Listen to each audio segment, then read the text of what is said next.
All right. So this is data management and sharing. It is scheduled for the next few hours. I'll try to go quickly, but please stop me if you have questions. I'll also try to be thorough, so not go too quickly, but just I know it's a long session. Take breaks when you need to, and let me know if you're having any issues. You okay out there? Okay. All right. So first of all, before I get into the content, I just want to introduce you to my team. I'm Jennifer Moore. I'm the head of data services. And I have been with WashU for about 14 years and the head of data services for about 5 years. My team includes experts in data management and curation, data sharing, GIS, the digital humanities, 3D visualization, and 3D capture. And we've just hired a new data management and sharing specialist who will be starting in a few weeks. So the next time you come to a session like this, I hope that she'll be able to deliver it for you. We have 6 core service areas. So that includes 3D AR, VR, data exploration and visualization, from wrangling data to getting it into some kind of communicative format. We don't know every kind of analysis, but if you know your analysis method, we can help you with the tools to do them. All right, can't get it to stay open. It's not your fault.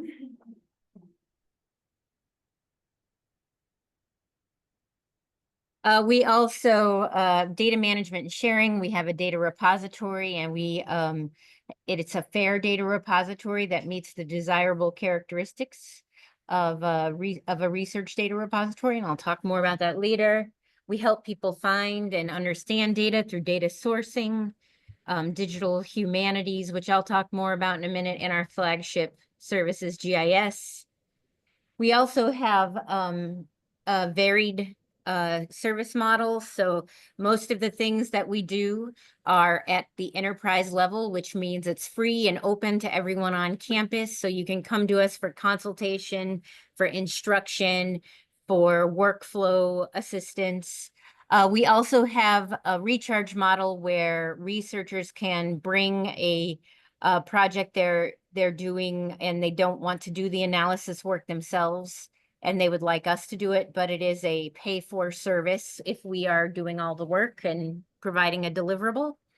We also have a sprint option for those folks who don't necessarily have the funding, but have a project where they really need our hands-on work, and that is an application process. And then we also, from time to time, partner on grants. We provide instruction throughout the year. We have an online self-paced micro-credentialed course that you can find in Canvas called Data Savvy, which covers most of it's a foundational course around data, and it covers a lot of the areas that we have expertise in. You can find that on our website, on the library's website. This is an example of a DataLab session that we provide. And then we also have the digital humanities co-working session. So if you're working in the digital humanities, you can come on Fridays, meet with other people who are doing the same kind of work, and kind of just work through your problems together, your digital humanities problems, the other problems we don't know, you know. We also have 2 big events throughout the year that have instruction pieces, which are Geography Awareness Week in November and Love Data Week, which is coming up in February. So mark your calendars. That's the week of Valentine's Day. Lots of good things happening. So I'm just going to quickly go through the services we offer. Data management and sharing. Again, we have a data repository where we take research data that is produced here on campus from our researchers. We curate it to make sure that it's meeting funder requirements and is fair, when we'll talk more about fair in a little while. And we also are partners on the data management plan tool with Becker Library. And we answer all kinds of questions around data management and sharing. So if you're looking for a repository, we can help you find a repository, even if it's not ours. Data sourcing. So this is, a lot of people are looking for data that they need for a given project. We can help you find the appropriate data for your project. We can suggest good authoritative sources to start from, and we can help you evaluate whether the data are worth using. In the digital humanities, these are computational methods that support humanities research. So humanities traditionally has been, close reading, visual discovery, this sort of thing. And this is using computational methods to do that in more sophisticated or not sophisticated, but like amplifying the power of what you can do in the humanities. So it includes things like OCR of handwritten text, so a computer can read it, creating digital collections, creating maps, using all kinds of digital tools, including data analysis and network analysis.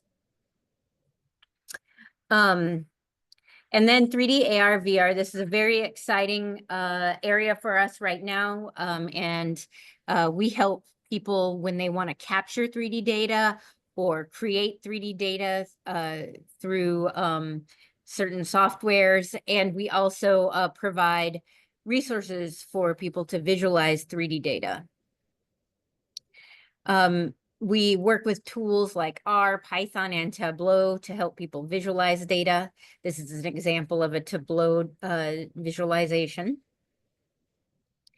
And then geographic information systems. This was our first service area and our most developed one. And we help people do all kinds of things with geospatial data. And we could just do our whole talk on that. So I'll just go on by.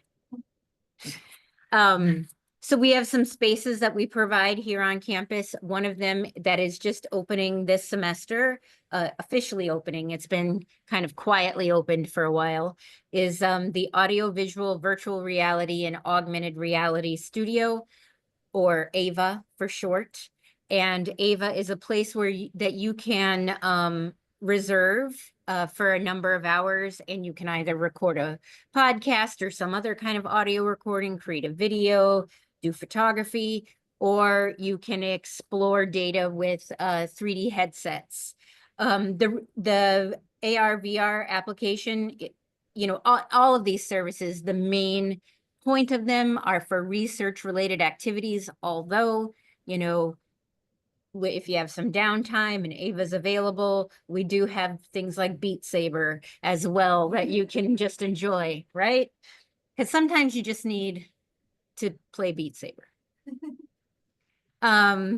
We also have a research studio, which has specialized software that you can use that it may be too expensive or your computer doesn't have the right requirements to use it. So you can either come physically and use the research studio, or you can remote into this space. We provide help desk hours 4 times a week, and you can just drop into these hours. Again, you can walk into our suite, which is down the hall, or you can remote in, join a Zoom meeting and ask your data related question. Okay, we got through the who I am, why I'm talking to you, and who my team is and what we can do for you. So that's done. Now what we're going to talk about is we're going to start with some data literacy topics, including finding and evaluating data. Then we're going to talk about project and data management, creating a data management plan, and then data sharing and ethics. Please, again, stop me anytime you have any questions. And I'm going to try to monitor the chat, people online, but just bear with me as I move back and forth. All right, so data literacy. We define data literacy as the ability to find, evaluate, understand, analyze, and make arguments with data, but also be able to evaluate the arguments of others. So you are able to, take a data set, understand what the variables are, and turn it into some kind of product that means something to someone, and then you can defend that. You can also look at someone's project and say, oh my God, what is that? Because you will be sophisticated enough to see where the holes are, to ask questions about their questions, to ask questions about their collection, etc. So it matters quite a lot if you're going to use data. Let's all hope we're data literate if we're using data. And the reason that literacy matters is because, first of all, we need to understand the context of the data, where it came from, why it was collected, etc., so that we can build upon existing discoveries and not redo work that's already out there.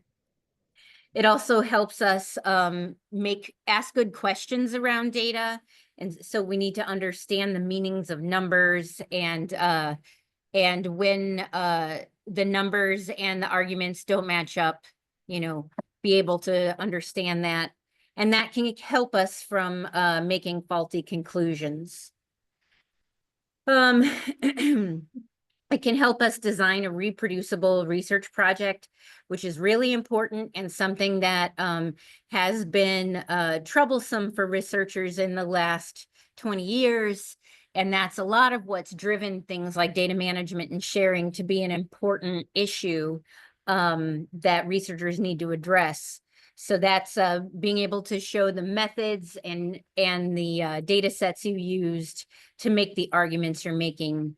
And the risk of not doing that is a potential retraction of your work, which is painful and embarrassing for both for you and for the institutions that fund you. It helps you make the evidence-based decisions, so you can argue a point with data. And if you don't have the data, it's harder to have solid ground to stand on. And then you can share it confidently, which gets you citations and contributing to the greater world of science and moving our society forward. Otherwise, it's just kind of a hidden thing that you can't. You did it, but it's just nobody knows. Nobody cares. So we're going to talk about this throughout the data life cycle. There are many versions of the data life cycle that you may have seen in your experience. They can be very, very complicated. They can be even simpler than this one. This one, we like it because it gets us through the main phases of using data in a research project. However, we do recognize that you're not necessarily just going like a cakewalk through the data life cycle. You're going to go back and forth and change things and ask new questions and maybe find more data and maybe clean more data as you go through. But this is kind of a generalized life cycle. So the idea, I'm going to talk about it in terms of stages of the life cycle. And this first stage I want to talk about is the pre-project stage. So that's where you have an idea. Maybe you're talking to other people in your field that you have some synergy with, and you're talking about what you could do. You're reading the literature. Maybe you're looking at data sets produced by others. And from that, you're building your project and building a plan for your project. So you're looking for funding, you're identifying tools, you're deciding the kinds of methods you'll need, and you're writing a data management plan. Is everybody okay online? If I don't hear anything, I'm just going to keep talking. Everybody okay out there? Okay. All right, so the next stage is the active data stage. And the active data stage, again, is really even more than collection. It's that wrangle, analyze, and visualize stage. But just for making this as cohesive as possible, we're going to talk about collection on its own, because a lot of things happen in collection, actually.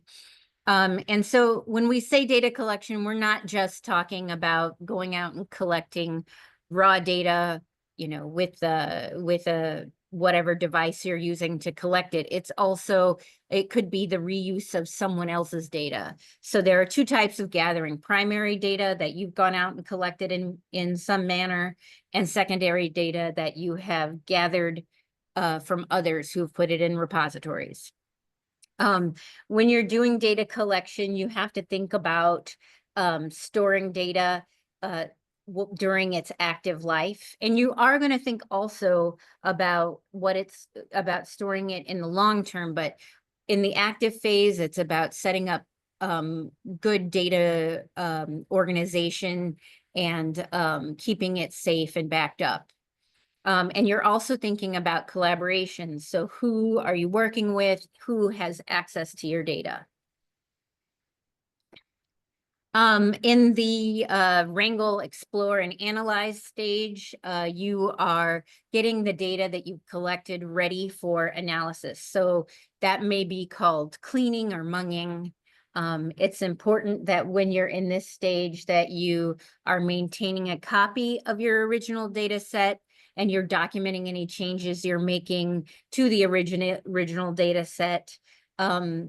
And the reason you're making changes at all is so that the software or the method you're going to use, that the data is appropriate for use in that software using the method you're using. So, you know, we're not trying to change anything by cleaning data. We're just trying to make it a thing that can be processed by a machine. And then in the analyze stage, you're taking that data, you've got an idea of what you're looking for, and the analysis helps you find the structures of the data, helps you find the trends and patterns, and helps you understand the nature of the data better. It can also be a place where you're taking one data set and you're intersecting it with another data set and finding new and not things that are not visible easily without combining them in a computational kind of way. So the next stage are results. And again, visualize and analyze actually go together quite well too. So you may be going back and forth between visualize, analyze, collect, wrangle, you know, back and forth again and again as you're learning more. Because when you visualize, you do learn something. It's not just to communicate it to others, it's to better understand what you've got. So once you have made it to a state where you're ready to communicate it to others, you've interpreted it, you've come to some kind of milestone where you feel like this is something that can be communicated. So, and that's interpret. The final stage of the life cycle are the share and reuse stage, and that's when you're saying, okay, my product's done, my data's decent, I'm gonna put it in a repository so other people can make use of it, and I'm gonna provide documentation so they can reliably reuse it. So again, data comes in many forms, and that it can be you know, a corpora of text. It can be just strings in a table. It can be numeric. It can be video. It can be coordinates. There, you know, there's quite a lot of potential for what's data. In fact, the more you look around, the more data you'll see. And there's a difference between data that is human readable and machine readable.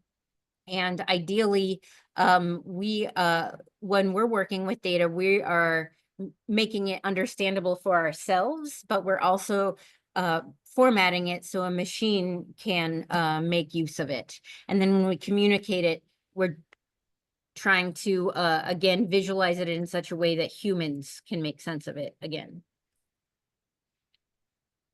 And you know, in this time of like rapidly developing AI, it is you know, there's a lot that machines can understand that they couldn't understand before. And so although that is the case when we're asking specific questions, we still want our data to be as structured as possible so that we can ask the questions in a way that we can get reliable results. And again, as it changes rapidly, that can change the extent at which that has to happen. But we also, again, need to be able to show our methods, show our work, document our methods, and document what our data has done.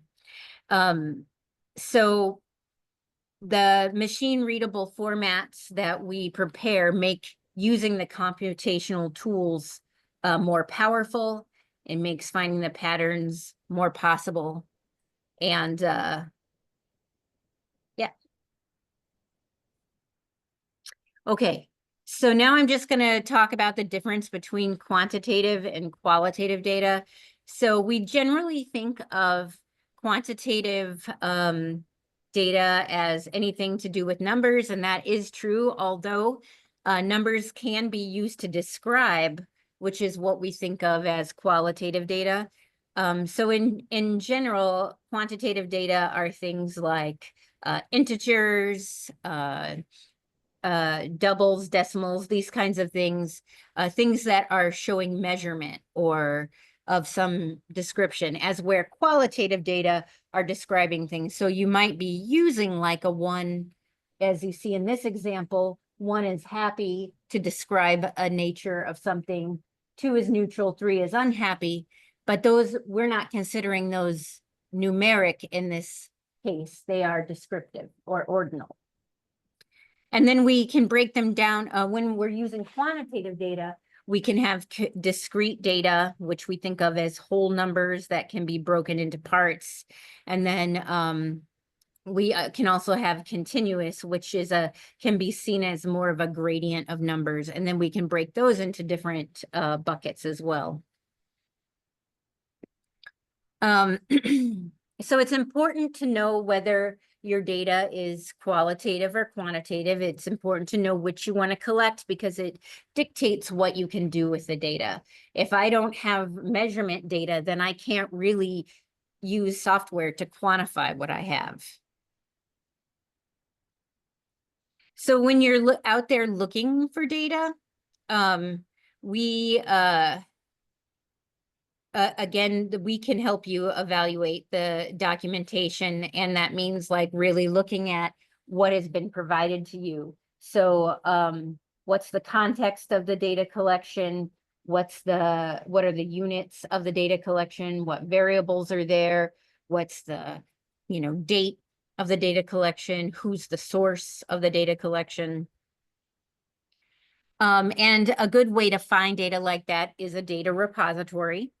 And data repositories are centralized places that are built to share data.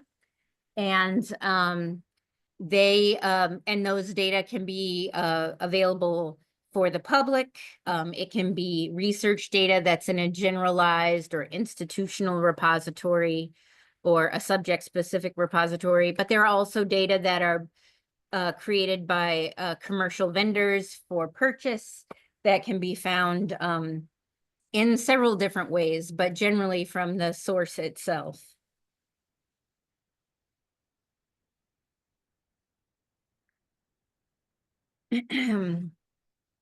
So when you're thinking about data repositories and which have what, generalist repositories take all kinds of data and are often self-submitting and unmediated.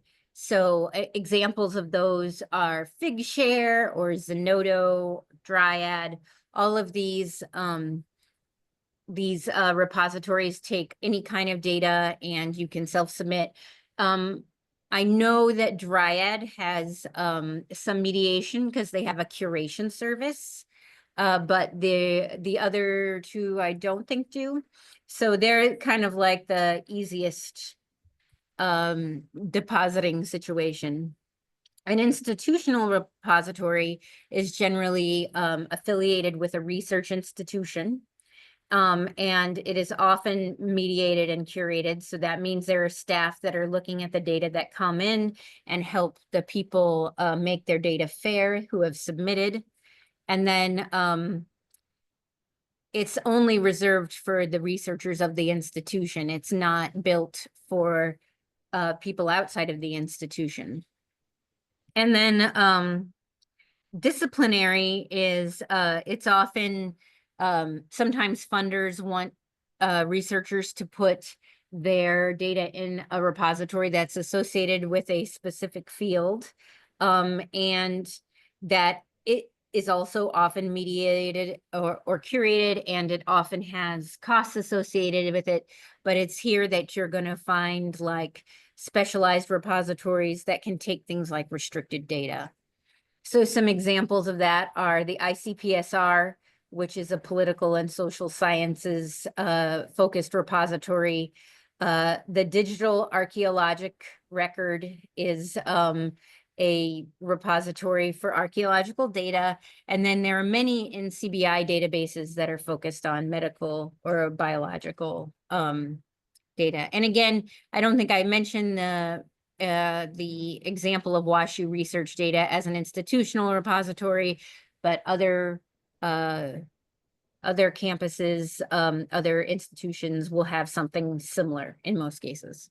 The institutional repository, is that primarily stuff that comes from students and faculty here at WashU? Yes. Okay. So just for the people online, someone in the room asked it for the institutional repository, is that generally for people who are students and faculty at WashU? And it is. A lot of the folks that contribute to an institutional repository, to our institutional repository, have funding and they have requirements and they need to share. And so basically anyone with a WUSTL key has the ability to submit to our institutional repository. And then if for whatever reason it's not appropriate, you know, a staff member would tell them, hey, I think you should actually submit this somewhere else, and give them other useful tips too. But you can, you only need one person on a project to be a WashU affiliate to submit. So if you're working with a multi-institution project, as long as the person who's submitting is like a co-PI on the project and affiliated WashU, you can submit here. So another way to find data is using aggregators. So something like Google Dataset Search or data.gov has harvests different data sets and data sources to get you to data sets that might be useful to you. And then library resources, like we provide research guides that point to a lot of different kinds of data sources that are generally very authoritative. Though anytime I say something is authoritative, just because it's coming from a good source doesn't mean that you don't still have to really interrogate the data set itself. But in general, you know, as to the extent that we can say something is authoritative, that's what we try to put into these research guides. And then read3 data, and everyone you meet will pronounce that somewhat differently, but that is a registry of data repositories. So you can't really find data itself there, but you can go and either by discipline or by function, you can find different repositories that might meet your needs. So you could go, if you're in the social sciences, you can go into the social science discipline and drill down to find all the repositories that might be useful to you. And there are other ways to find data. Of course, you can do a good search out on the web, again, using, you know, evaluation techniques to make sure the data are good. Governmental agencies like St. Louis County Planning, for example, have data that you might use, or you might again find something from business or industry. And then a really useful way to find data is like you might, in a way that you also find articles, is using an article that you think is really good and going through the bibliography. Just like that, you can find the data associated with an article, and it can lead you to data sets, and maybe data sets beyond that. So once you do find data in a repository, however that came to be, the first thing you might want to do is check if it is, check the metadata. And the first question might be, is this a legitimate research organization? And one way that you might be able to discern that is by checking whether it is registered in the research organization registry. And that it would be described there as well. Now, I don't know that necessarily it wouldn't be a research institution if it's not in the research organization registry, but it would be something, it would, like, if you got checked that and it was there, you could be like, okay, this is for real. If it's not there, you need to dig a little deeper.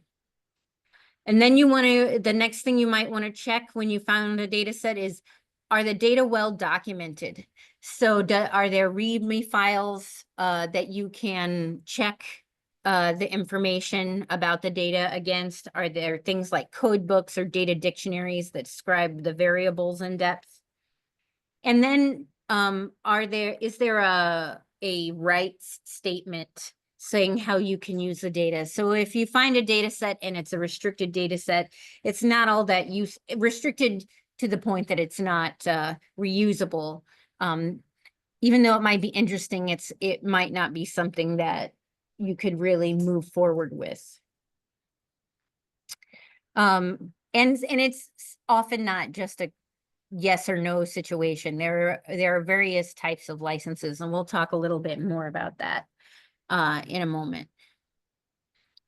So again, you'll need to look at the metadata to understand if there's what the motivation and biases are in the data.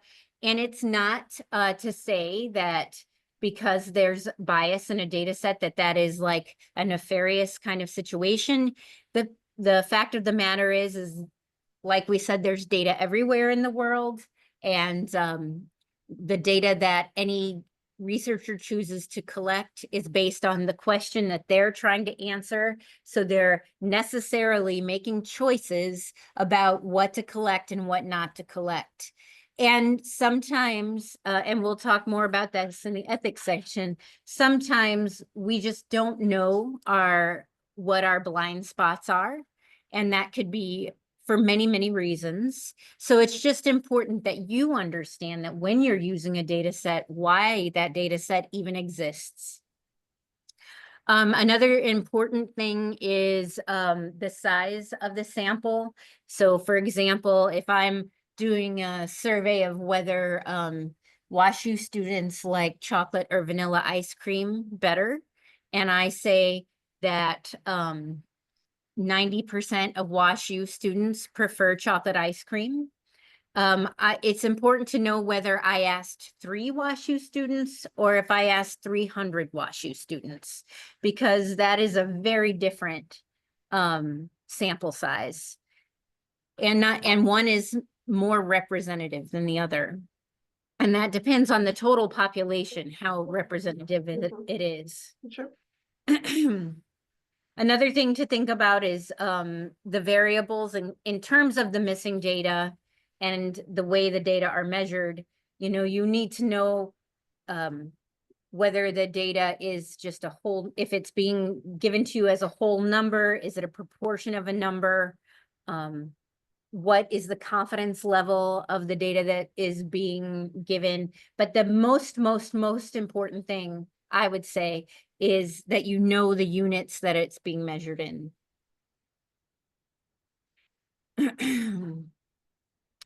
So again, good data sets come with good documentation.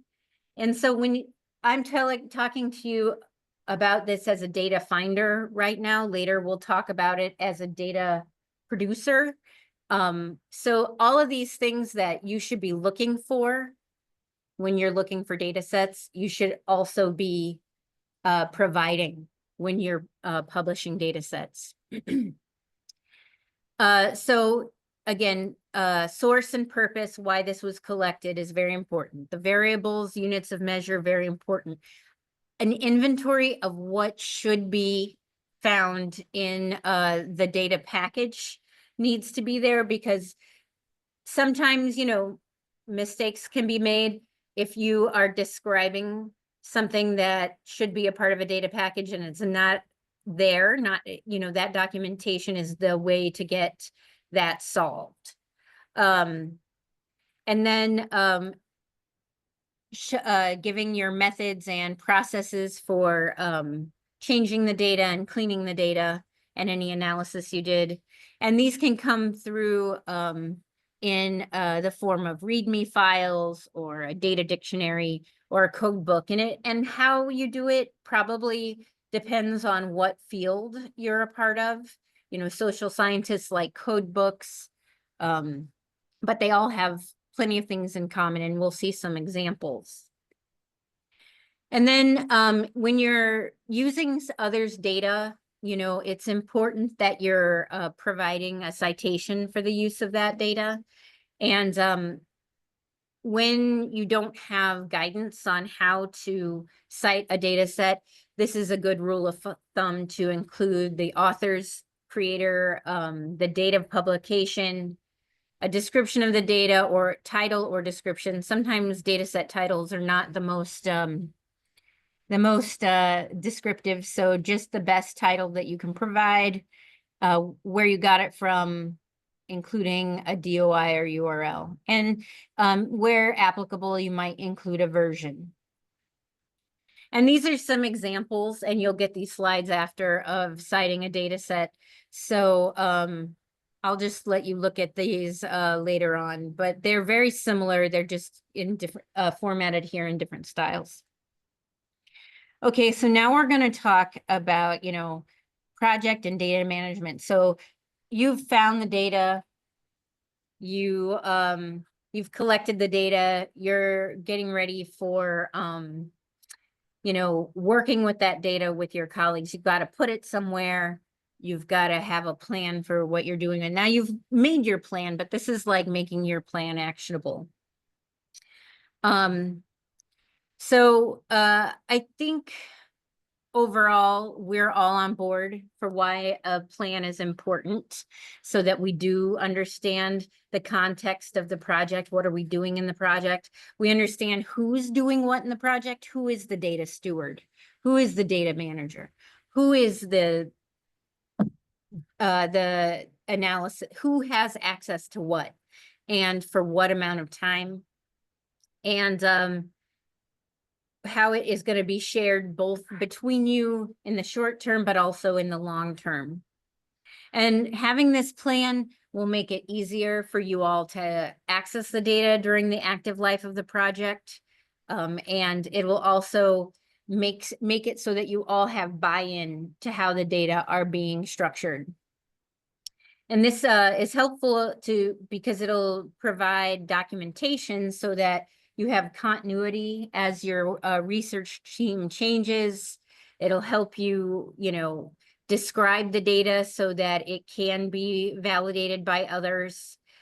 So showing those methods, showing those sets, and it'll facilitate the ethical sharing of the data. So a big part of this is, again, setting up the roles. Who is the steward? So the steward is often the PI, who is the primary owner of the data. And again, owner is an interest, like data is funny. Like, okay, first of all, data is fact, and facts are not like a copyrightable thing, but we can license them because we've collected them.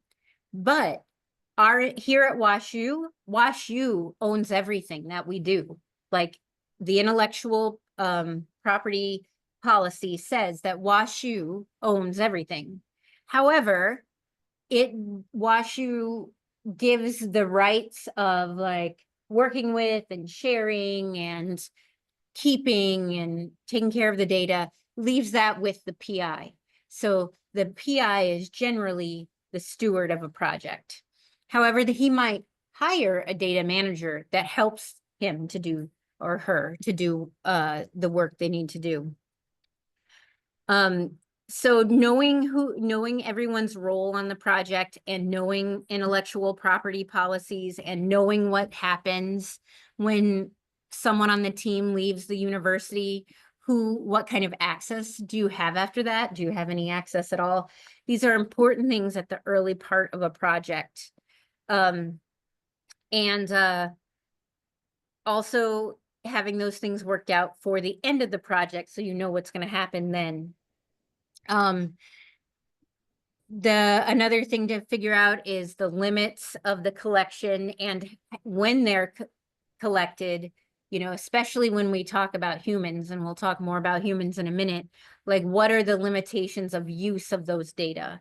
So the parameters of what you collect and how it can be used need to be understood by the full team, and in some cases, institutional bodies that govern those kinds of things.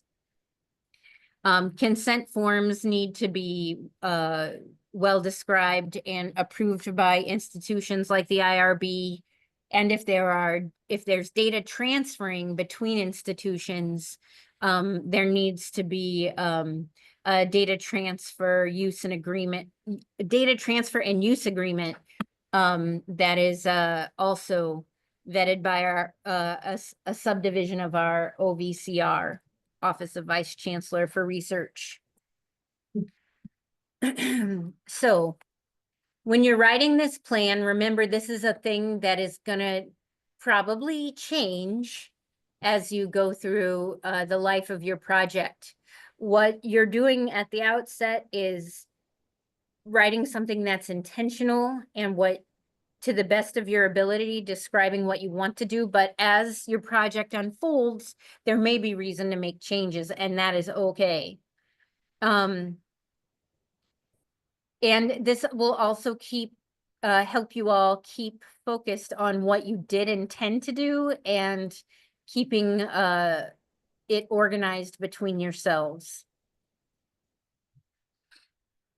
So when we've got the data, let's say we've got the data, or we're getting the data, it's coming in maybe on some regular interval. We should have agreed upon platforms for the storage. Everybody knows where data is going to be put. Everybody understands the workflow of the data coming in. How is it going to be organized so that when it gets into the storage platform, everybody can access it to the extent that their role allows. And back it up. I mean, thankfully, more and more our systems have built-in backup systems, but we want to make sure that we have data in more than one location that's agreed upon, and everyone understands that the backups are happening at regular intervals and automated if possible, and that we're using a diversity of media so that if something fails, there's other options. So how do we evaluate platforms? What's a good way to do that? So again, the routine automatic backups are a good thing to look for. Built-in security with authentication. So like, for example, here, if you're using the research infrastructure services platform, you have to be on the VPN and you have to sign in with your WUSTL key, which has two-factor authentication. So these are the kinds of security that you should be looking for. And that team members are assigned the appropriate level of access.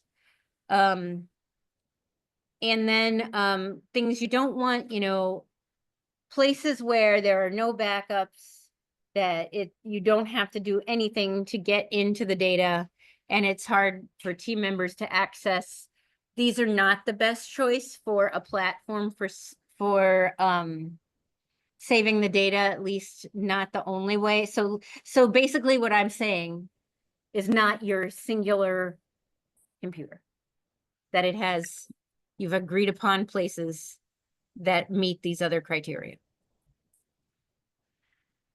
So again, agreeing who has access, that there are strong passwords and that are in place and that they're not shared. Each individual has their own authentication, two-factor authentication where it can happen.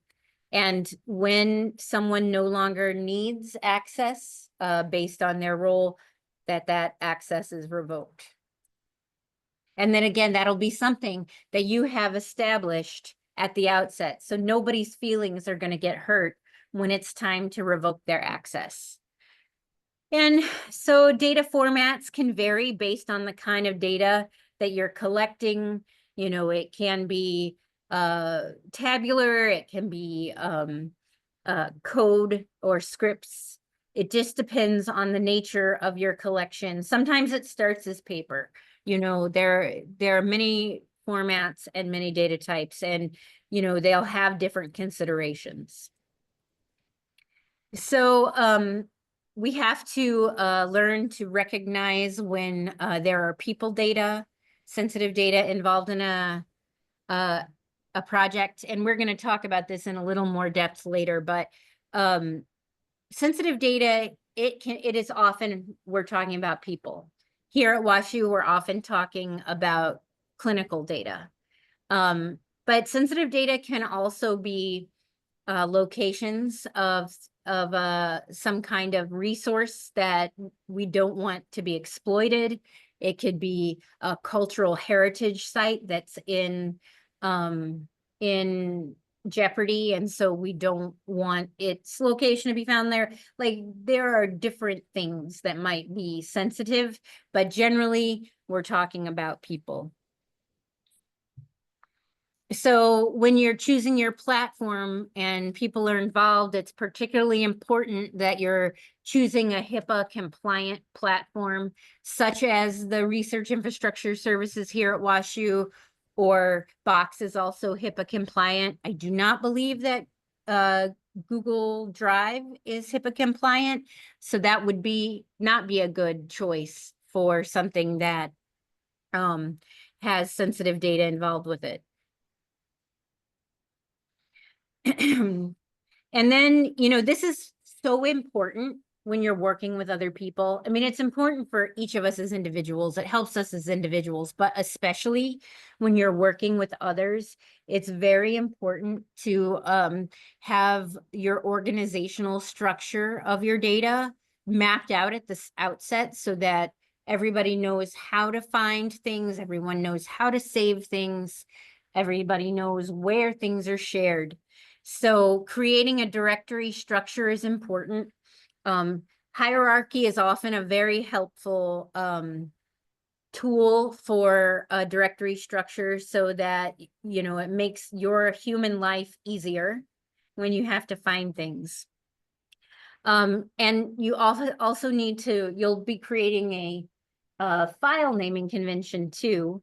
And when you create the file naming convention, you want to apply that to your folder structure so that things are, it's clear where things go and it's clear what things go together.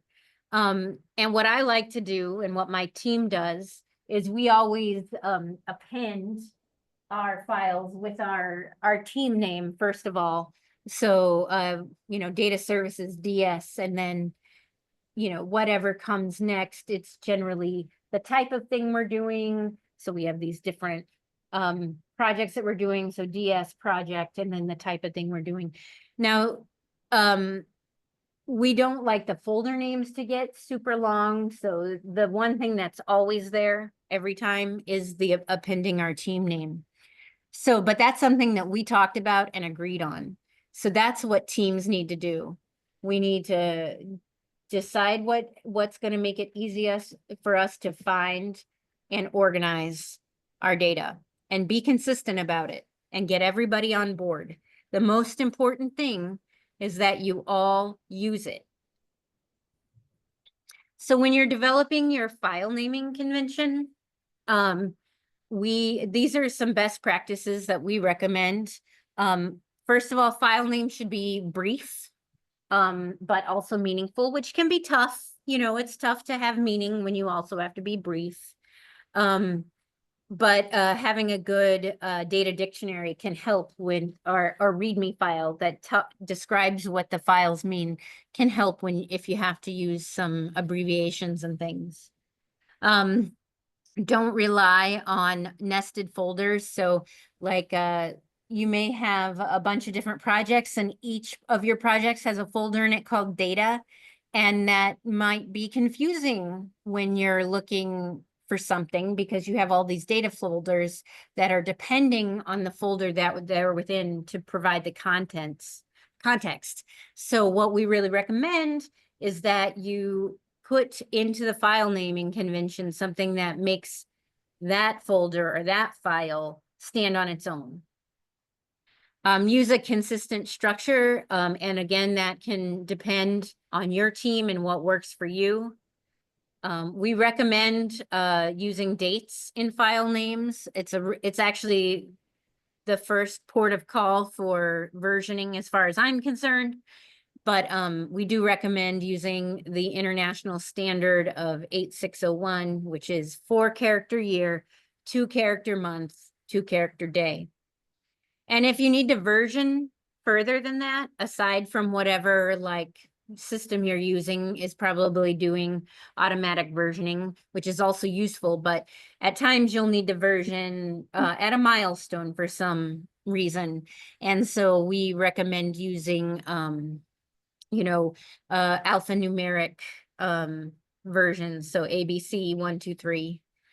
And no, I'm sorry, for the people in the back, no spaces, no spaces, no spaces, and no special characters. And a special character includes a period because a period is reserved for the extension. And the only things you should have are letters, numbers, hyphens, or underscores. It depends on the system, whether it's a hyphen or an underscore. It's like whatever the rules of that system are. Generally, an underscore is going to work almost all the time. I'm on team underscore.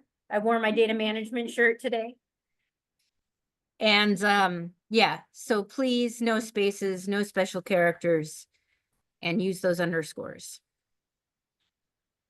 So this is an example of what we don't want. This directory on the left is using nested folders. It's using squishy dates. And this one on the right is not counting on the nested folders and following the standards for dates a little better anyway.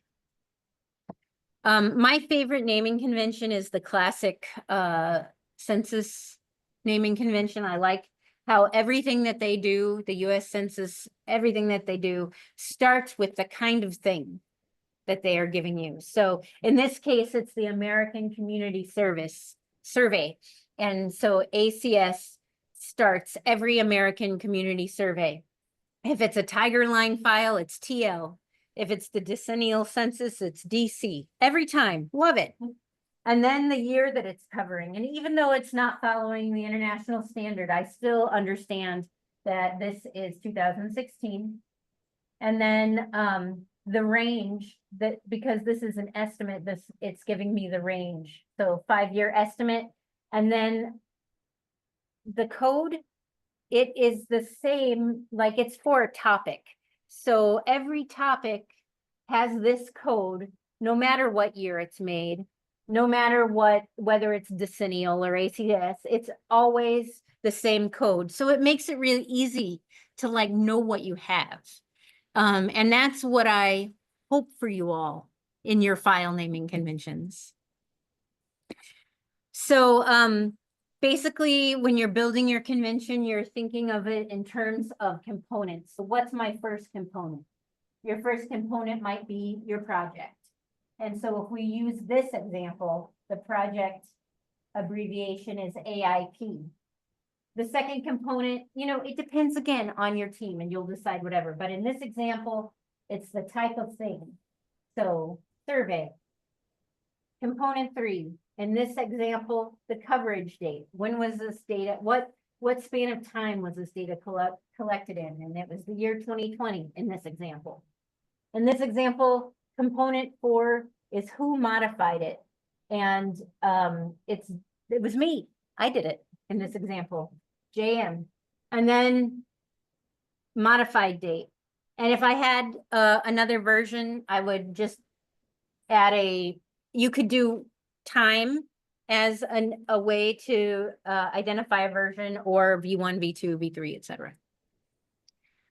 So yes, versioning. Has anybody ever put something like final on their file name, and then you had to put something like revise, and then use this one? So updated. This, using alphanumeric versioning, using dates, these really help us not do things like this, which actually gets so confusing at some point. So, and decide with your team what that's going to be at the outset so that you can all do it the same way. It'll make it so much easier to use. But again, anytime there's automatic versioning, leverage that as well in your platform. Some examples of systems that have automatic versioning are GitHub, Box, Drive that we're not going to use for HIPAA compliant or HIPAA data. And, any of these cloud systems have some kind of automatic versioning. So good documentation, README files are plain text files. So good, so good. They're structured. They have all the information in them. You can open them anywhere. They're wonderful.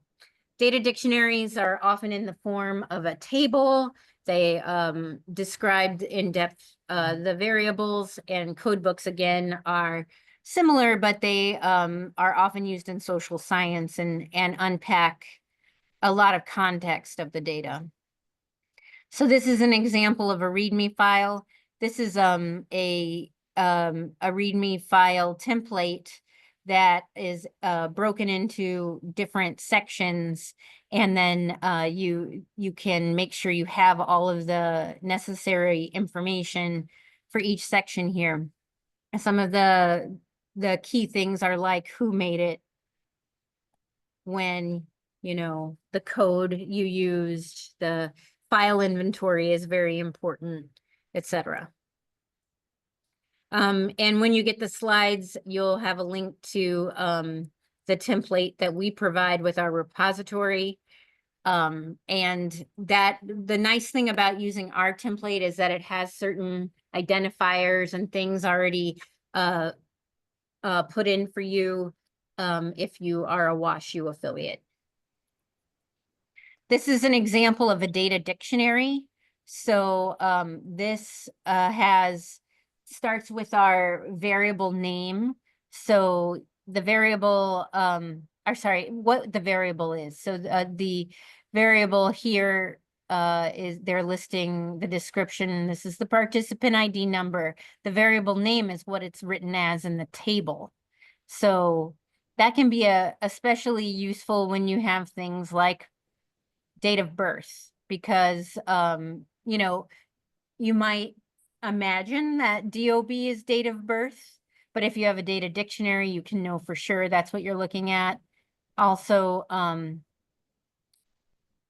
think it's funny that the GDP variable also says actual GDP growth. Like, does that help me? I'm not sure it does. But this is an example from the Open Science Framework. What we want from that description is that it's like unpacking any ambiguity that those variable names say. And then the measurement unit is good too. I would probably, if this was my data dictionary, my measurement unit wouldn't be just like numeric dates, whatever. I would probably say integer or double or, you know, percentage, depending on what it is, instead of just numeric. And I would probably call this a date instead of putting that, because the dates, this would be where I would expect the allowed values, you know? And then, yeah, so here is like, what do we think will be here? What do you think the good of having the allowed values is in your data dictionary? Well, how might that serve you or the people who reuse your data?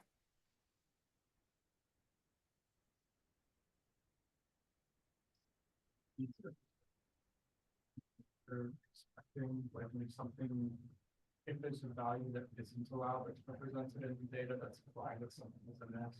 Yeah, exactly. So either you've got like a crazy outlier or you've got a mistake.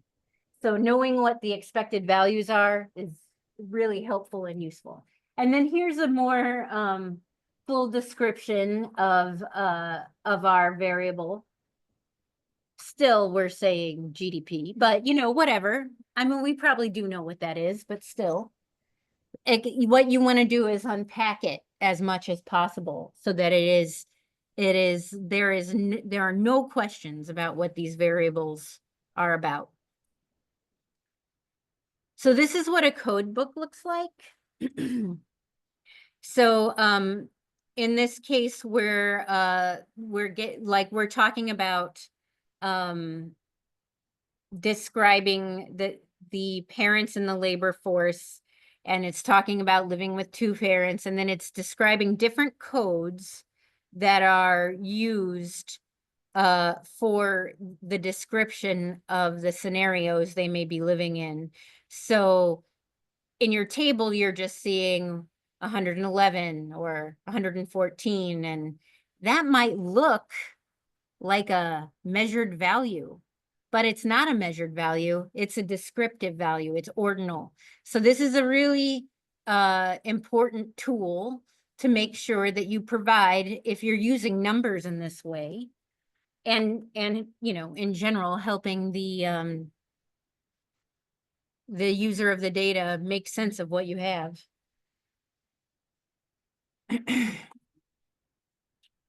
Oh, okay.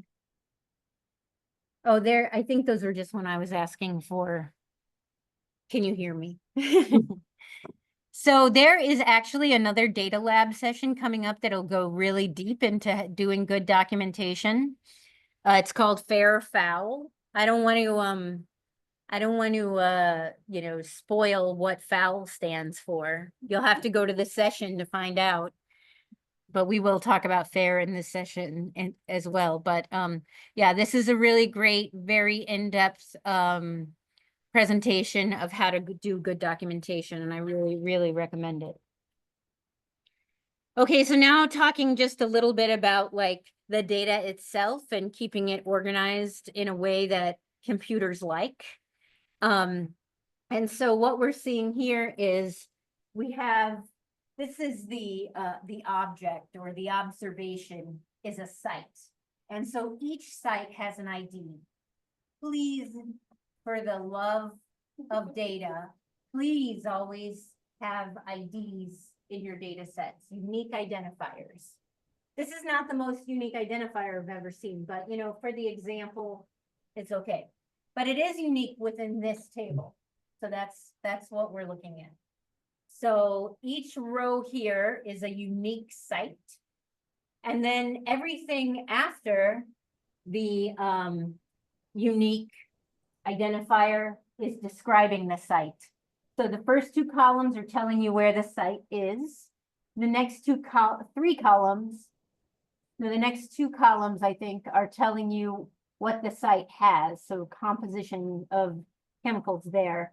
And then I can't be 100% sure what this last column is doing, but they're all describing the site. That's what this table is doing. So this is a site table, yes. So can you further describe what that site 01 might be? Yeah, I mean, in this case, I didn't actually create this example, but it's some kind of location, And these things are present at this location. Yeah. So it could, for the people in the audience, it could be a coral reef or some, yeah. Okay, cool. I think my brain just started to kind of drift with that O1. So having like that concrete example. Yeah. So then you have like another sheet out specifically describes like O1 equals. Yeah, you would want to do your data dictionary saying like this is how my sites are described. This is what the unique identifiers might be in my sites. So now what if you have a site and you collect on multiple dates or even on the same date, you have multiple collections, like you find multiple things at that site or you're doing multiple sorts of collections. So you can also have another table that's a sample ID. And so that means that you might have collected them on different days or the different times on the same day, but each individual sample has its own ID that connects to the site. So you see now the site is repeating. The site isn't unique anymore. The sample ID is unique. And the good of that is so that you can have those multiple collections, but also if you have a relational database, you can connect the site information, the site table by the site ID, or if you have other kinds of tables, like who collected you can find everything that MW collected by using these key fields. The thing that we recommend in this case is like the smallest thing of your collection, the smallest observable thing should be what you base it on. So if the smallest thing is the site, then organize it by the site. But in the last example, the smallest entity was the sample, so that we organized it by the sample. The rule of thumb is be as granular as you can within that makes sense for the project. But always remember, a unique thing needs a unique ID, and the unique thing is in the row. And everything that's in the column is describing the unique thing. And what do we building those specific tables? I mean, it depends. Is that okay? It could be Excel, it could be, yeah, it could be any other tabular, but it could also, I mean, you can use these rules too, even if the data is like in JSON or something, like, you'd still have your unique identifier. Yeah, this is a unique identifier, so just trust me on it. So this is the object, right? This is the object, the unique identifier, and then these are the things that describe it. So even though that is formatted as a table, it still works if it's JSON, JSON. Yeah. Do you know what I mean? Yeah, I think so.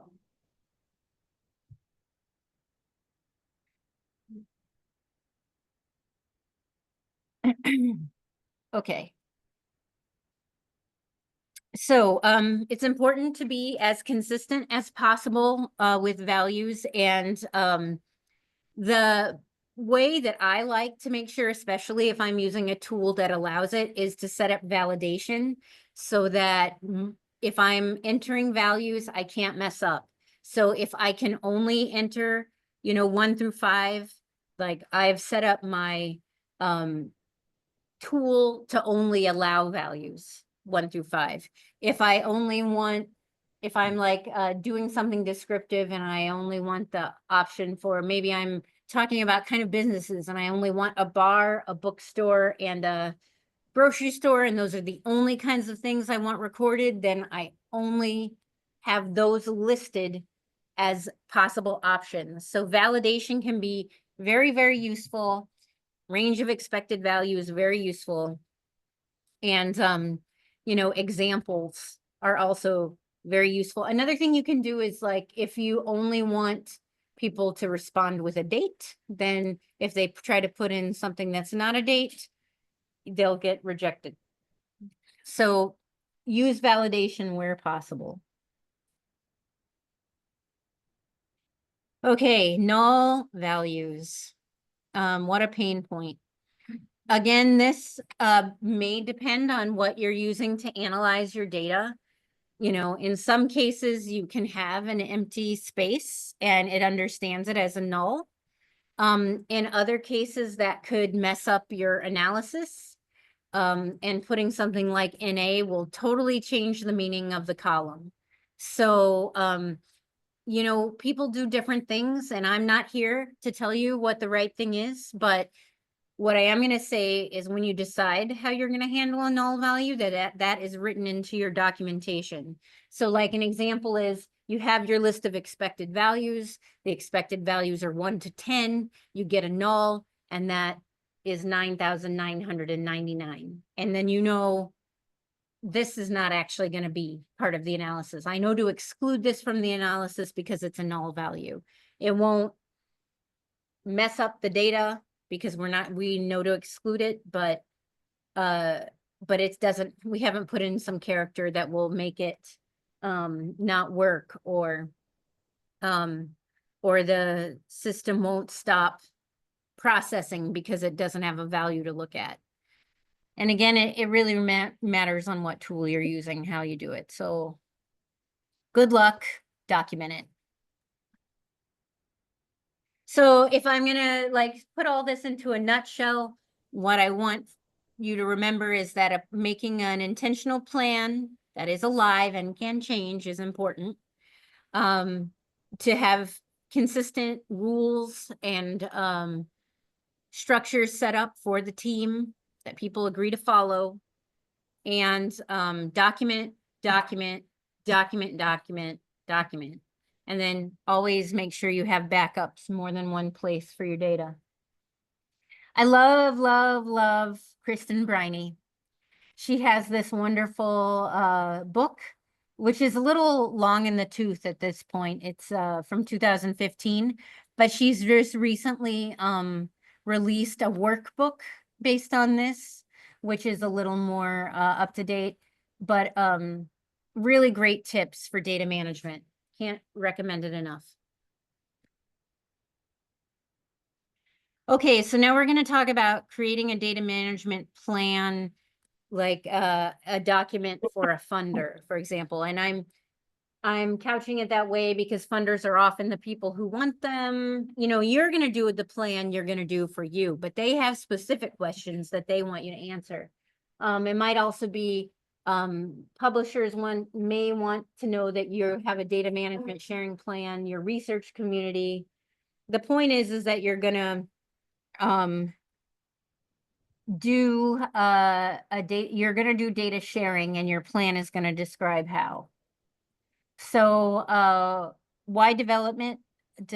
Otherwise, you know, all the things we've already talked about: continuity, consistency, integrity, validation, making sure that your data are making impact. So there's lots of reasons. And the main reason is you are the most likely person to reuse your data.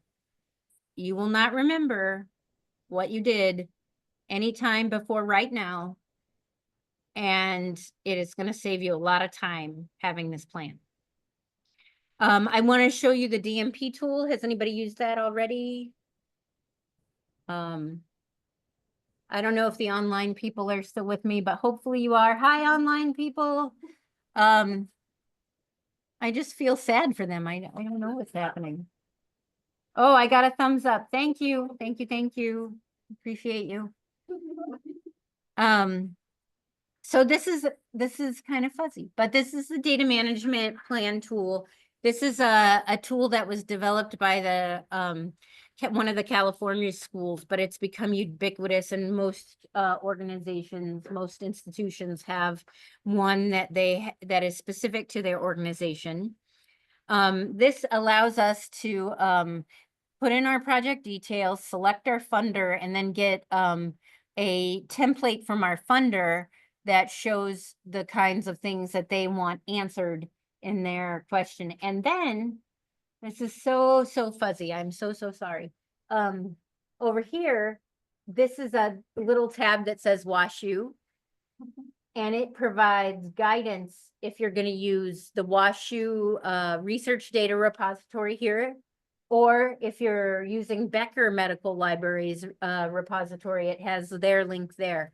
So you can literally go to those links, get some text that'll help you answer that question and modify it to make it your own. Here it's asking what metadata standards are you going to use? So the funder you're working with and the subcategory of the funder wants to know it. So you're saying, I'm going to make sure I'm following FAIR data principles, and I'm going to use the data documentation initiative because I'm using social science data. That's the kind of metadata I'm going to use. So like, these are things that you might not even know how to answer at all on your own, but the tool helps you answer them. And then it talks about who can access outputs in this section too.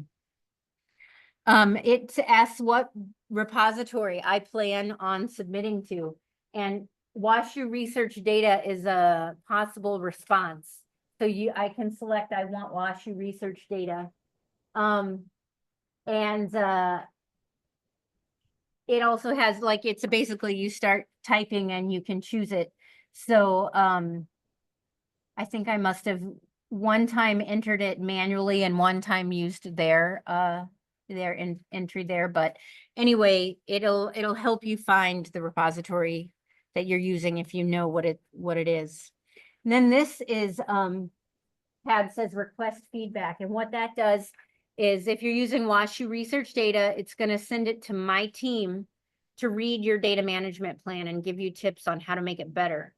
If you're using Becker, it's going to send it to their team so they can read it.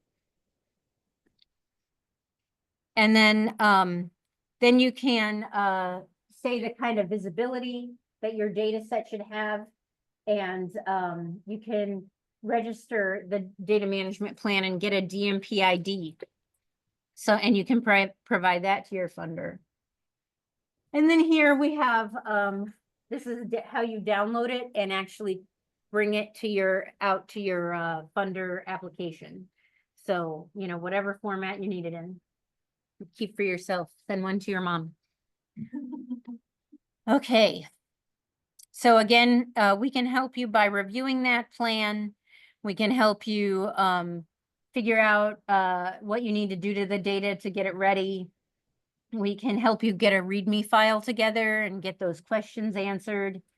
And we can help you choose licensing, as well as help you find a repository, even if it's not ours. One thing that we require, and that the organization really wants you to have, but if you're submitting to WashU research data, you have to have an ORC ID. You have one already? Yay! I keep getting, This last semester, huh? did you do it last semester? Oh, well, I was really, but I wasn't on the paper, but I'm on the paper. So the room is discussing their ORC IDs. So if you don't have one, you should get them. They're free. It is like a way to, it's your own personal unique identifier. My name is Jennifer Moore. There are a lot of me, but there's only one of my ORCID ID, and it goes on everything I write, everything I produce. So, and that way it helps disambiguate researchers, and it helps keep you connected both to the research you do and the products from the research you do, and to the institution. All right, we're going to talk about data sharing and ethics now, little deeper into the data sharing realm. So again, we've said there are lots of good reasons to share data, and that's often because your funder wants you to, and it's because maybe publishers want you to, but it also makes, again, it helps connect the research and the methods to the outputs. It makes data more transparent. It makes data more reusable, but also it makes the public trust in research more. They feel that if data are shared, this is a Pew survey, if data are shared, they feel more trust in the research findings. So again, these guys all want you to do it, the funders, the journals, your community, etc. And most I just saw president. Ah. Hold on. Yes, you'll receive, hi, friend online, Ella. You will receive the slides. Yes, you will. So again, you know, we are in a time of change right now, and I can't tell you, you know, what's going to happen with the OSTP going forward. But as of now, as of the most recent memo from 2022, the guidance was that, you know, every research funding organization had to get data sharing, management and sharing practices under control. And also they needed to tell researchers to deposit into, excuse me, into repositories that meet the desirable characteristics outlined in this document. So that's what we're still going on right now.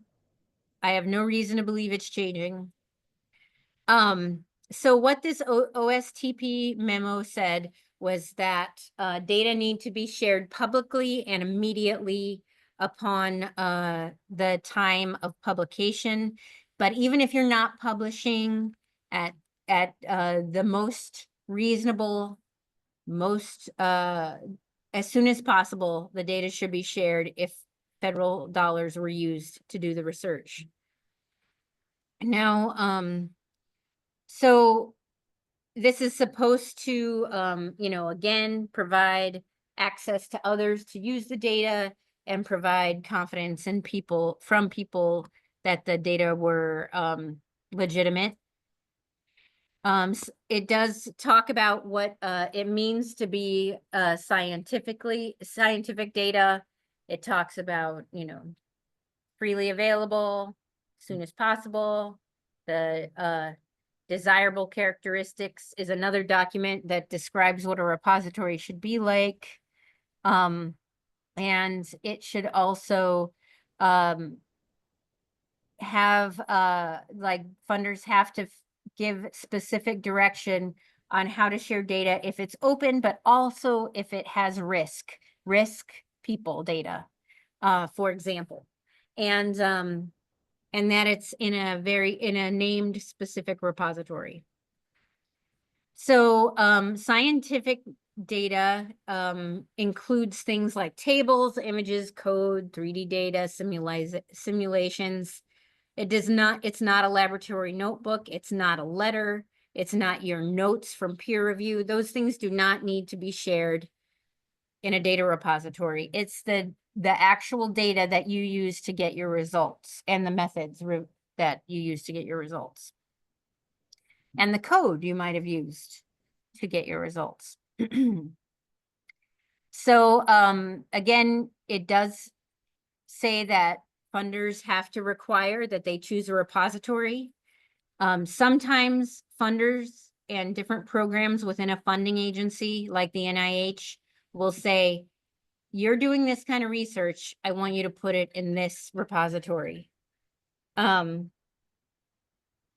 then other times they'll say, you know, it doesn't matter to us what repository, but please put it in a repository related to the discipline. Or they might say, you know, as long as it's in a repository that is following the desirable characteristics and it's an established repository, it's not one that you want to build right now, then you can do that. So a generalist repository would be something like Figshare or Dryad. Institutional repository would be something like WashU Research Data. Things that you absolutely should not list as your repository: your personal website, the website of the team that you're working for, WashU's website. None of these things are repositories. Available on request is also not acceptable. If that is the case, then it should still be available on request through a established repository. And not something like academia.edu or ResearchGate. Maybe those things are shared there and through a link. Whoa, hello. Holy shit. What is even happening? Why would it ever do this? Oh. What is the point of doing this at all? I don't even The chair understand. went. Oh, Yeah. I thought the desk. But no, I think it went down Something. and then it the caught chair- and then it chair. caught the chair. Thank you all. Wow. That was wild. We had a furniture snafu in the room, people online. So thank you for your patience. I'm just gonna leave it at this height. I don't. Okay. Yeah, and maybe I leaned on a button. I don't know. I don't know what happened. I'm just pretending. I'm just gonna stand far away from it. Okay. So then, when you're repositing, you need to choose a license for the data. And where possible, we recommend to choose the most open license that you can. The very most open license is CC0, which is public domain.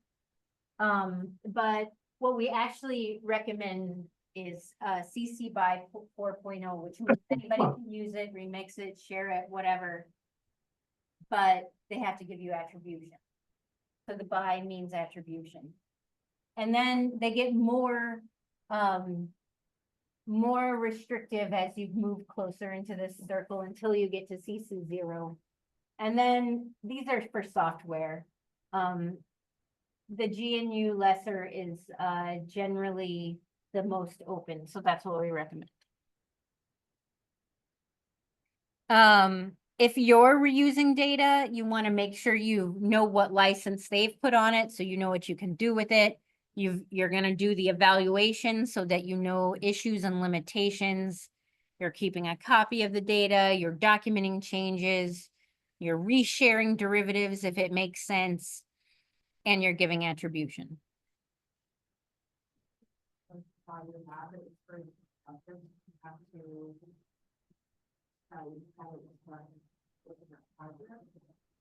You have to cite yourself. Yeah, definitely.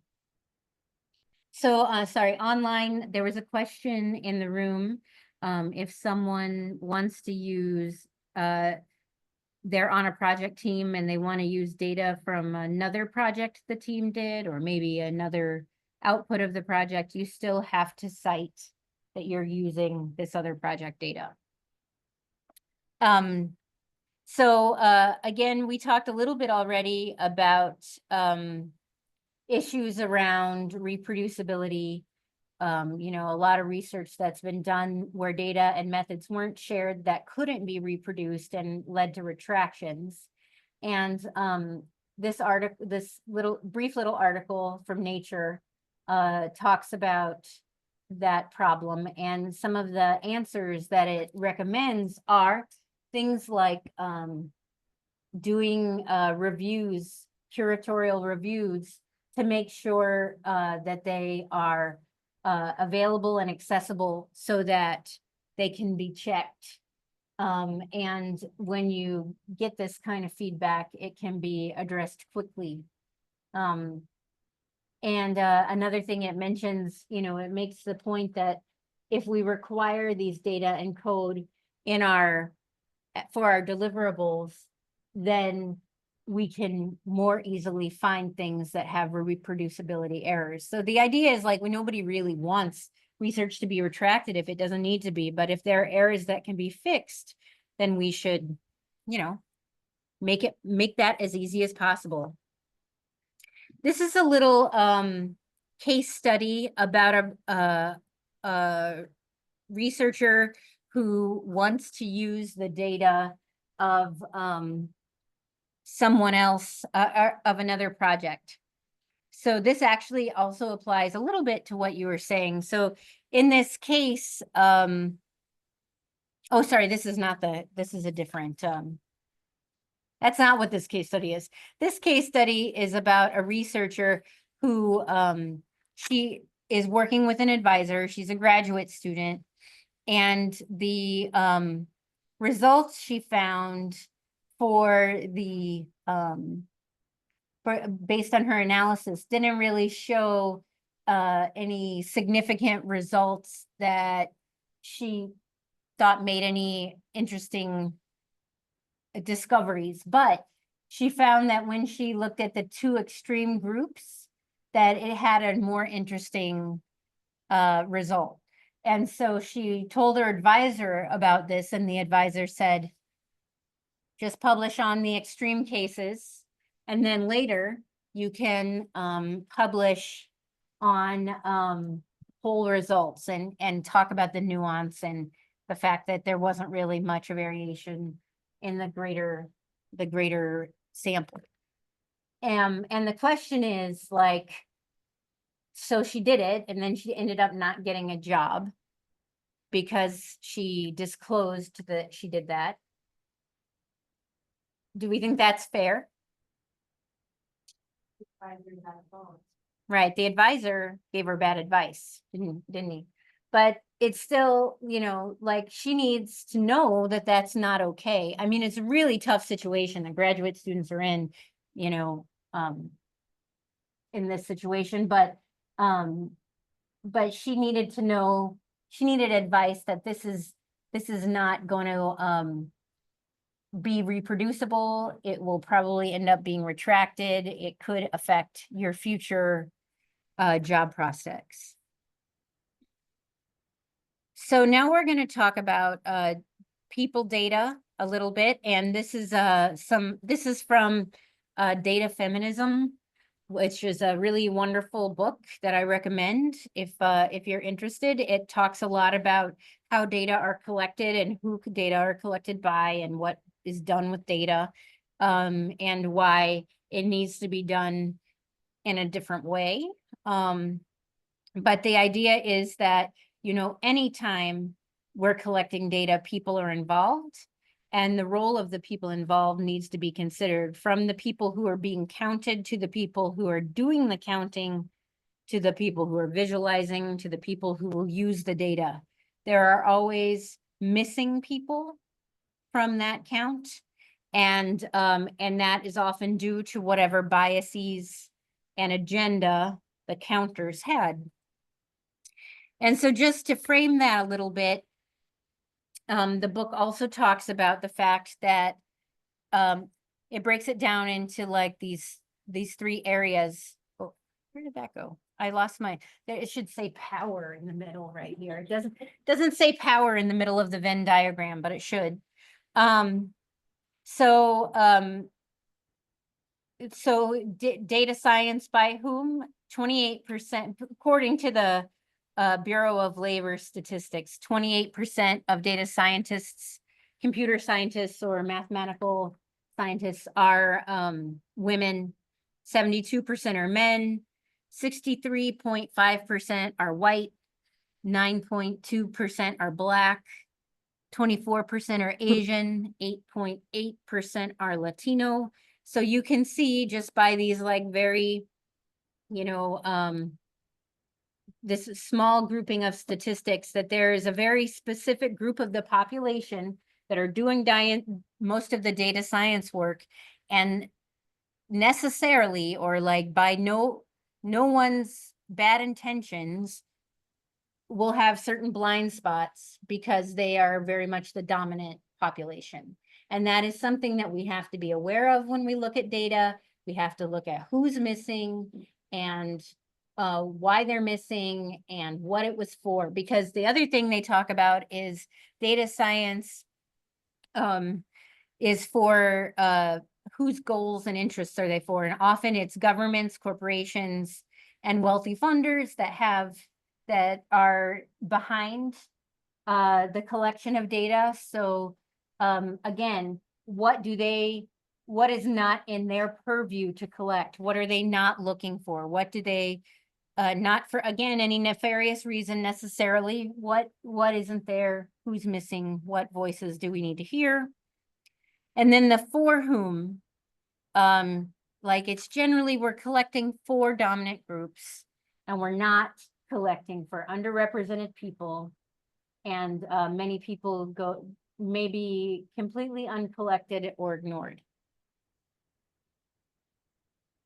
So with that in mind, we want to make sure that we are protecting those who are getting data collected from them, as well as the collectors, and make sure that we're just treating the whole people problem as ethically as we can.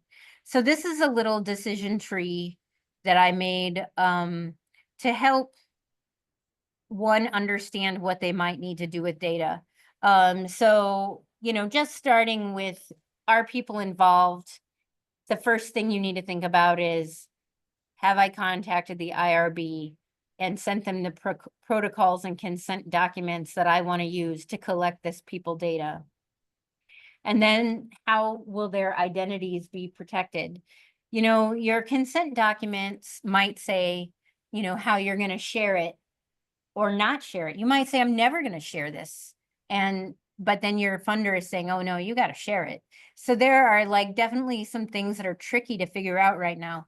But working with the IRB and, you know, thinking really ethically about identity and protecting people and how you're collecting the data is a good first step.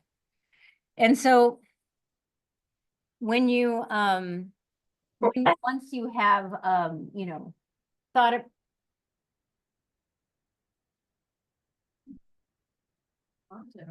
I don't know. So, you know, you've thought through like how you're going to observe it, and you're thinking about the kind of data you're collecting, and you're thinking about the people who are involved and how you're going to protect them. Now, when you're thinking about identity, you know, we've got the HIPAA identifiers, which we'll talk about in a minute. But one thing that we need to keep in mind is even our best intentions to de-identify data can be re-identified if we haven't de-identified it enough. So this is an example of two data sets being put together that didn't have enough information to identify the person on its own, but when put together, using a particular analysis, was able to identify an individual. So again, around consent, when we're talking to people about being a part of our research project, you know, the IRB is going to help us understand how risky our project is, and it'll determine the kind of consent that we need to get. You know, if it is, you know, an exempt, not too risky project, you might just have to say, this is what's happening. Do you agree to do this? And that's verbal consent, but sometimes it's written consent. And again, this is something you should be working with the IRB to know, like that's something they'll determine. Again, with this, I don't understand what's happening. Okay. So work with the IRB, and then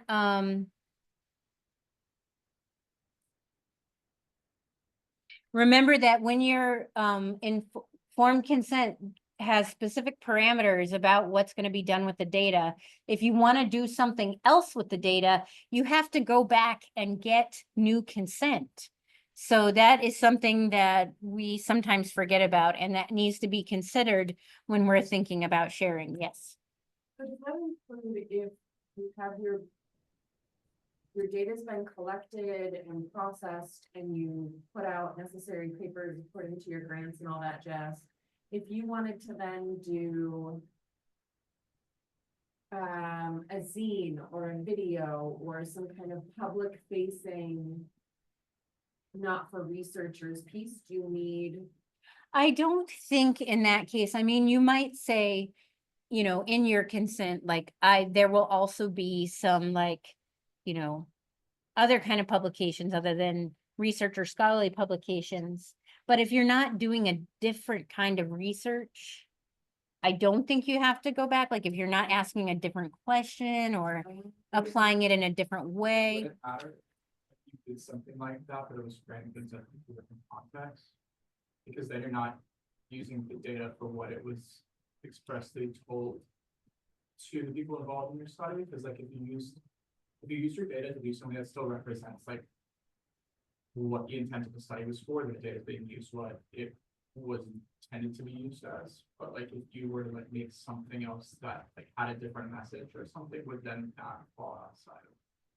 I mean, these are great questions for the IRB. I don't know that I'm gonna have definitive answers, but you know, you're gonna explicitly state what you're doing. And you know, if you have a sense that what you're doing might fall outside of what your consent form said, go back to the IRB and they'll tell you if you need to get a new consent. Okay, so here's another case study.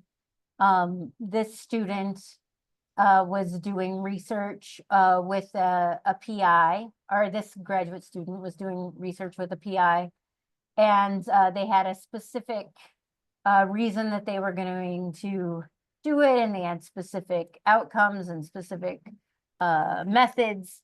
And then another grad student comes and says, I want to do this other thing. Do you think I could use your data to do it? Can he let her do it? No, he can't let her do it. You have to like, either she's going to have to ask, he says, ask the PI, which, what's that? Yeah, so if the PI were gonna let her use the data, the PI would have to go back to the IRB and say, can it be used this way? Or work with this student to do it. But he also recommends using synthetic data in this case, which is a fine thing to do if you don't need actual people data to do the research. But again, when in doubt, go back to the IRB. So these are the 18 HIPAA identifiers. And even though like this is very much related to health information, this is a really great list for any kind of people data you're working with. And some of these things might be incredibly obvious, like, for example, you know, name, address, social security number, we know, right? But what about your IP address? Like, do you? Yeah, right. So you're doing a Qualtrics survey, right? And it's collecting the IP address, unless you tell it not to, it's collecting the IP address of the person. So you want to make sure that before you share that data, the IP address was removed. So you also need to know that you are the most responsible person for this. So like there are tools you can use to help you along the way, but in the end, you are going to be responsible. You'll need to check that the data is as identified as it can be and probably put in a restricted repository. But there are a couple tools that you might use if you're collecting data with a survey. REDCap has some tools that you can use to remove. You can tag like the identifiers and remove them on export for sharing. And then the qualitative data sharing toolkit was developed here at WashU, and it will go through like transcripts and try to find the identifiers that might be in use, and then you would go through and confirm whether they're identifiers and if they should be removed. Okay. Again, this is a quick explanation of that, so be sure to talk with the relevant people from the OVCR, the IRB, review HIPAA. If you're dealing with students, review FERPA. You know, take it very seriously. This is a list of, this is from the Open Science Framework, and it's a list of places that are restricted data repositories that you might have a look at in case you want to use one for restricted data. Oh, and we've made it, for a second there, I was worried we were gonna run out of time, but we've made it. So, in the end, data sharing is important and it's hard. And you can get help from us because we spend a lot of time thinking about this and we're willing and ready to help you. And if we don't have the resources or skills you need, we will get you to the entity that can help you. And these are some useful places on campus like us. We are data services, and then there's also the Becker Medical Library and the Office of Vice Chancellor for Research, especially the data transfer people could be useful in data sharing questions.